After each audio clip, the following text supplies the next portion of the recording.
What up, gang? Carolina Jackpot time coming at you on Thursday afternoon. I hope everybody's doing well today. I come to you here from the Simpsonville, South Carolina area, which is now affectionately known to me as Ohio South.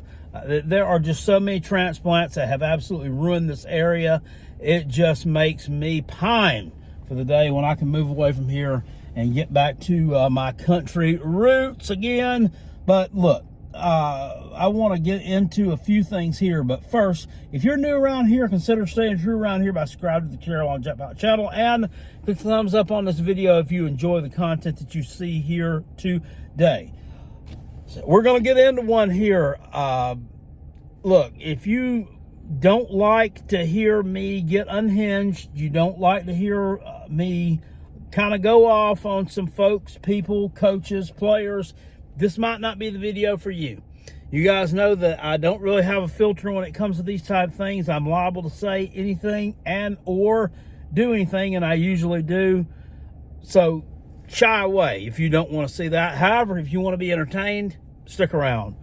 So the Ole Miss Locked On Rebels podcast had as a guest sometime in the past couple of days. This has just come to light within the last 24 hours or so. Juice Wells, former Gamecock wide receiver, also former James Madison player. He's now at his third school in 4 years. He hit the transfer portal at the end of the 2023 season, and he signed on with Lane Kiffin at Ole Miss after a couple of weeks of, a period of courting there by several other schools, which included Tennessee and Texas, I believe. Well, backstory, if you don't know about Juice Wells, we'll give it to you real quick, kind of in a nutshell. He transferred to South Carolina from James Madison for the 2022 season. Had a really good 2022 at South Carolina, playing with Spencer Rattler. Kind of a slow start. Ended up having about 1,000 yards receiving. Did he make the All-SEC team? I don't know. He should have. He did a really good job. Pretty much with Spencer Rattler's help, about single-handedly beat Clemson. And played a big part in the upset win over Tennessee the week prior to that. South Carolina finished the season up with an 8-5 record, beating two top 10 teams the last 2 weeks of the regular season, effectively knocking both of them out of the playoffs, respectively. Had kind of a disappointing showing in the Gator Bowl game against Notre Dame.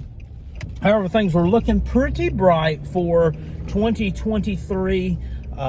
Juice Wells kind of gets hurt before fall camp starts. Doesn't really participate in fall camp. The regular season starts. Doesn't really play much in the opener against North Carolina. Has maybe, I think, one catch against Furman. Then, in the game against Georgia, he plays a little bit, catches a touchdown pass. Then we don't see him again. The thing is, we heard that he had turf toe before the season started, and that's what was limiting him, okay? So the turf toe, I guess, taking care of itself by the time we played Georgia, and he was able to catch a touchdown pass, a little tunnel screen from Spencer Rattler. Do you remember the Gamecocks were up 14-3 on Georgia at the half? Did anybody think we were going to win at the half? No. They didn't. We knew what was going to happen in the second half, and the Gamecocks did exactly what they knew they were going to do. They went out and got their ass kicked in the second half and lost that ballgame. But still covered the spread, and it was a respectable showing. Anyway, we don't see anything else from Juice Wells, don't hear anything else from Juice Wells for weeks and weeks and weeks. And everybody starts asking Beamer, what about Juice Wells? Doesn't really have anything to say. All he can say is he's on his own timetable. When he's ready to come back, he'll come back.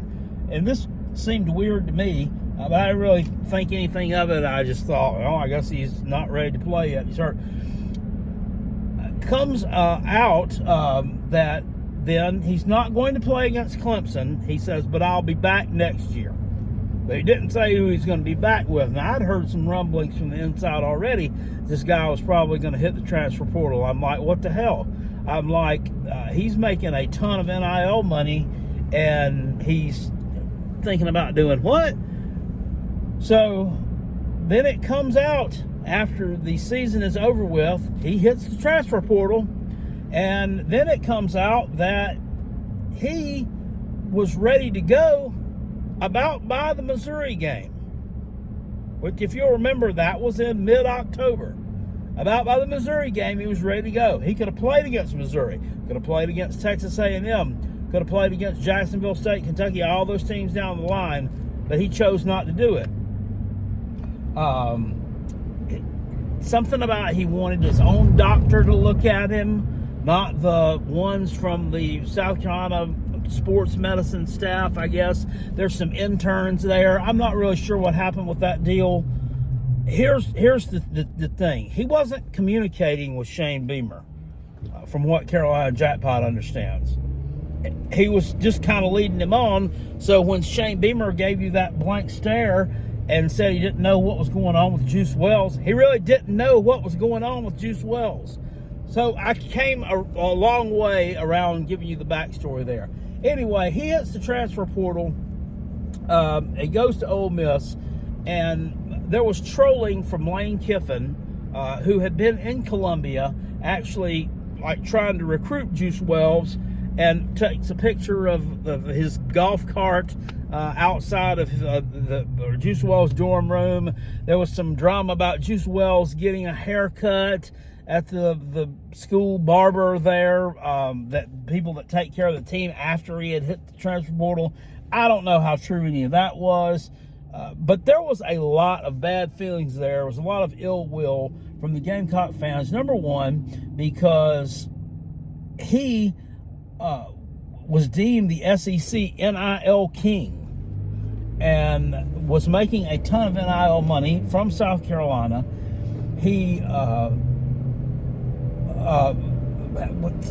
basically he come from what was not maybe a year or two before that an FCS team, but James Madison was an FCS team when he was there. Comes to South Carolina, gets an opportunity to play in the SEC, does good, shows out, and then hits the transfer portal to go to Ole Miss. We all assume it's to get a big bag, get a bigger bag, right? Well, something comes out this week on the Locked On Rebels podcast that Juice Wells, and I'm going to show it to you right here. This is just kind of a print form.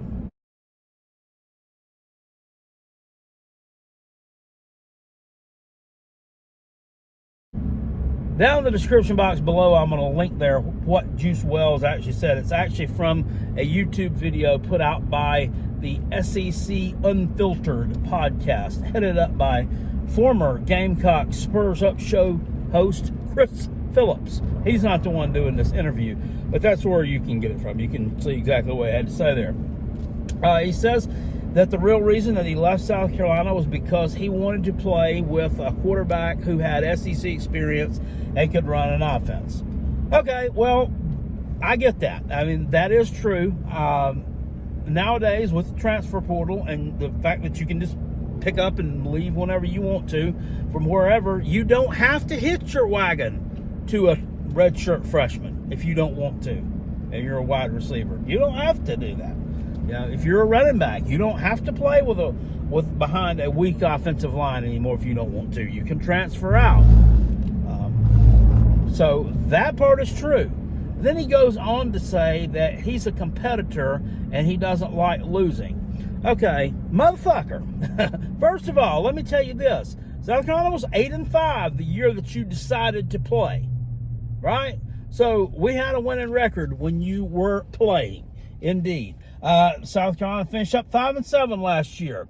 I dare say, had you played in a couple of those ball games, would it have made a difference? I don't know, but it looked like it was making a difference against Georgia when you actually got in there and decided to play. Well, before you tweaked your foot again. How true is that? We don't know. We don't know because we don't know when you're telling the truth or when you're lying because you've already exposed yourself as a liar. Now, liars often do still tell the truth, but nobody's going to believe anything that you say anymore because you have already been outed as a liar. And I'm going to tell you this right now. Part that really pisses me off, too. You stole from South Carolina. You're a thief. You stole that NIL money, took it, knowing full damn well that you could play last year and you didn't play. Now, he didn't steal money from me because I haven't contributed anything to NIL. Why? Number one, because I don't wholeheartedly, totally believe in it. Number two, because I don't know where my money's going.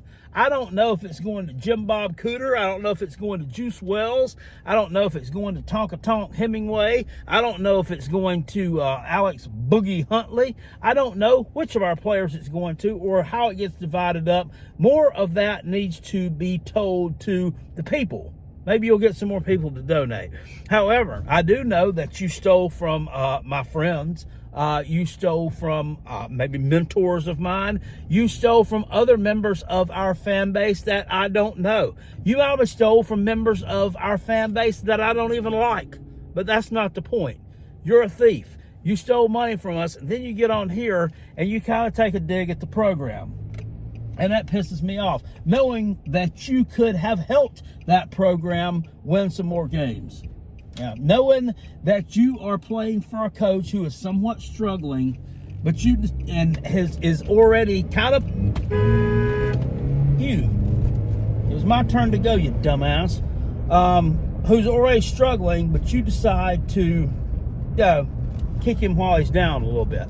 Now, I'm not guilty, or I am guilty of doing that, I guess you could say, because I've definitely let my feelings be known about him. But there's kind of a coach-player relationship that should go on there, and I don't think you had the proper coach-player relationship with Shane Beamer that you should have. It should have been a relationship where he could trust you to do the right things, and you didn't do the right things. You hiked your Fruit of the Looms, BVDs, or whatever style of underwear you choose to partake in, and took a big dump on him. And I don't particularly like that. Now, you're going to play for a coach who I see as a bullshitter, a charlatan, and an asshole. We know for a fact there was leaked audio of Lane Kiffin letting go one of his players who was struggling with said he was struggling with some mental issues, and that's why he hadn't been showing up at practice. Okay, maybe he was, maybe he wasn't. That's not for me to say. I don't know. But he's going to kick a guy like that off his team, but he's willing to take some shitbag on his team who stole money from the previous school that he was at and made an ass out of the coaches there. Is he going to do that to you? Probably not. Probably not, because you probably are a little bit sharper than Shane Beamer. And to me, you seem to be kind of like the guy who probably thinks like a crook. So he's probably not going to head you off. Am I impressed with Lane Kiffin? No, I'm not impressed with him. And I'm not impressed with him at all. And I can finally now sympathize with the Tennessee fans. And I'm going to tell you this. You've heard me dunk on Tennessee's fan base, their coaches, and everything else on this thing. You know what? I actually see where they're coming from now, and I now know why they can't stand you. I know why they can't stand you, because you're a liar, and you and Juice Wells both deserve to be grouped in the same category together. This right here that they hurled at you back in 21, this is now the only problem I have with the Vol fans throwing this in your general direction. You missed! You missed. You missed. And Ole Miss has never been on my radar as far as being a team that I don't like, or, I mean, I've never really given two shits about you. You know why? Because you've largely been irrelevant at football. That's why. I haven't really cared. You've kind of been grouped there with Mississippi State and, Vanderbilt, Kentucky, those type of teams. Mizzou, you're just an average-ass team. You have now been elevated to, you are now above Tennessee on my dislike list of SEC teams. Hope you lose every damn game. Hope Juice Wells. I'm not going to wish injury on anybody or any player. I'm not going to do that, but this guy makes it awful hard not to. Makes it awful hard not to, but I'm not going to do that. October 5th in Williams-Brice Stadium. I usually don't go to these games because I like to live stream them. I'm going to do everything in my power to be at that game. I really, really want to be there. South Carolina's going to be an underdog. Are we going to win? Probably not. They'll be a double-digit underdog, depending on how the season's going so far. But I'm going to tell you this: they better make your ass know that you screwed up, because that's just what needs to happen. Now, is that what's going to happen? I think that's a defining moment or a defining game as far as Shane Beamer's tenure. I think that they need to go out. They need to rack your ass every time you touch that ball or think about touching it, and make you sorry that you ever crossed them. Because if it becomes another situation like we saw with the former point guard dropping 40 on the basketball team's head the other week in the NCAA tournament, it's just going to be the same old thing. People laughing at the Gamecocks. Maybe some people will start to take the Gamecocks serious. You guys need to take advantage of this opportunity. I'm telling you, they don't come around that often. But Juice Wells, to sum it up, I think is the lowest form of scum there is out there. I hope nothing good for you in the 2024 season. I hope you realize that you made a mistake, and that's about all I got to say about it. I really do. Is he going to have good numbers? Yeah, I'm pretty sure that he will. I'm sure he'll put out good numbers.